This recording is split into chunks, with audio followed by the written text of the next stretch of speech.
নামাজের গুরুত্ব সম্পর্কে আল্লাহ তাআলা বলছেন, ইন্নাস সালাতা তানহা আনিল ফাহশাই ওয়াল মুনকার, অর্থাৎ নিশ্চয় নামাজ সকল অশ্লীলতা এবং অপছন্দনীয় কার্যকলাপ থেকে বারণ করে, কিন্তু শর্ত আছে। শর্ত হলো খোদার ইবাদত খোদার সন্তুষ্টি অর্জনের জন্য করা উচিত, দুনিয়া দেখানোর জন্য। এটিকে একটা বোঝা হিসাবে গলা থেকে নামিয়ে দেয়া মতো নামাজ যেন না হয়, এমন নামাজ কোনো কাজের নয়। আল্লাহ বলছেন যে ঔদাসীন্য এবং আলস্যের মাঝে পড়া নামাজ এগুলো, আর মনোযোগ সহকারে এই নামাজ পড়া হয়নি। খোদা আমাদেরকে দেখছেন, আমাদের উপর খোদা দৃষ্টি রয়েছে, এমন নামাজ আল্লাহ তাআলা তখন আর গ্রহণ করেন না, কবুল করেন না। তাই সত্যি ভয় করার বিষয়, চিন্তার বিষয়। এতে সন্দেহ নেই যে খোদা তাআলা বলেছেন যে আমি জিন এবং মানবকে শুধু আমার ইবাদতের জন্য সৃষ্টি করেছি, কিন্তু সত্যিকার অর্থে আমাদেরকে ইবাদত করতে হবে। খোদার পবিত্র মর্যাদা বৃদ্ধির জন্য নয় ইবাদত, আল্লাহর কোনো লাভ হবে এমন নয় ইবাদতের ফলে।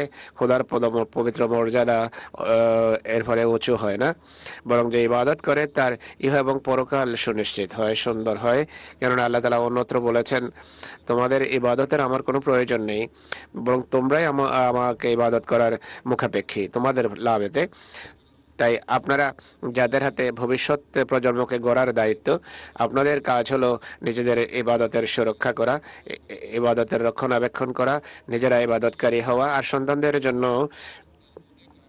উত্তম আদর্শ রেখে যাওয়া, আর তাদের নিগরানি করা যেন খোদার সাথে তাদের সুসম্পর্ক রচিত হয়। এটি দেখুন যে এই সম্পর্ক গড়ে উঠছে কিনা, এই সম্পর্ক রচিত হচ্ছে কিনা। প্রতিটি মোড়ে, প্রতিটি মুহূর্তে এদিকে দৃষ্টি রাখতে হবে। সন্তানদের বড় হওয়ার পাশাপাশি, তাদের বেড়ে ওঠার পাশাপাশি এদিকে দৃষ্টি রাখতে হবে যে কিভাবে ধর্মীয় পরিবেশে তাদের গড়া যায়, আর ধর্মের সাথে তাদের সম্পর্ক কতটা দৃঢ় হচ্ছে এটি দেখতে হবে, আল্লাহর সাথে সম্পর্ক কতটা দৃঢ় হচ্ছে এটি দেখতে হবে। অনেকেই বলে,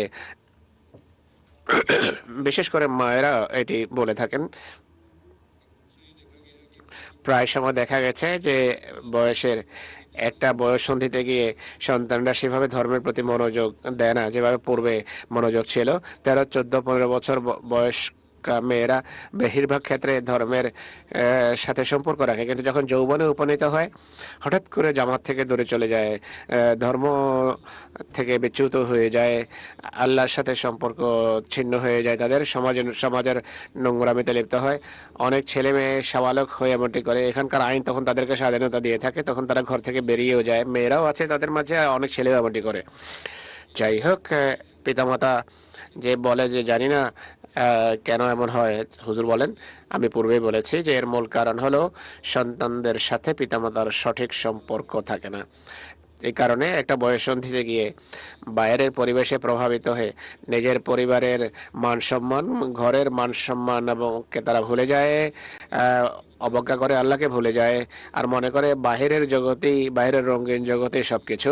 আর এটি হস্তগত করার এবং অর্জনের চেষ্টা করা উচিত তাদের। এটি সত্য কথা যে খোদার ভালোবাসাও, খোদা প্রেমও খোদার কৃপাতেই অর্জন করা সম্ভব, কিন্তু এর জন্যও তো দোয়া করা দরকার, আল্লাহর কাছে সাহায্য চাওয়া প্রয়োজন। যদি পিতামাতা বা তাদের কেউ বা কোনো একজন দৃষ্টান্ত স্থাপন করে তরবিয়তের প্রতি মনোযোগ না দেয় এবং আল্লাহর কাছে দোয়া না করে, তাহলে সন্তানদের বিকৃতির আশঙ্কা বেড়ে যায়, বিকৃত হওয়ার আশঙ্কা বেড়ে যায়। তাই সবসময় স্মরণ রাখবেন, এদিকে সবসময় মনোযোগ রাখতে হবে। ঘরের পরিবেশকে যদি আপনারা পবিত্র করে তোলেন, তাহলে আপনাদের এই চেষ্টাও থাকবে যে যুগের বৃথা কার্যকলাপ, নোংরামি যেন আপনাদের ঘরের পরিবেশকে প্রভাবিত করতে না পারে। কেননা এই বিষয়গুলোই এই পবিত্র পরিবর্তনকে নষ্ট করে। এই সমাজ, যেটিকে আজকাল সভ্য সমাজ মনে করা হয়, অথচ এখানকার সবকিছু কিন্তু সভ্য নয়।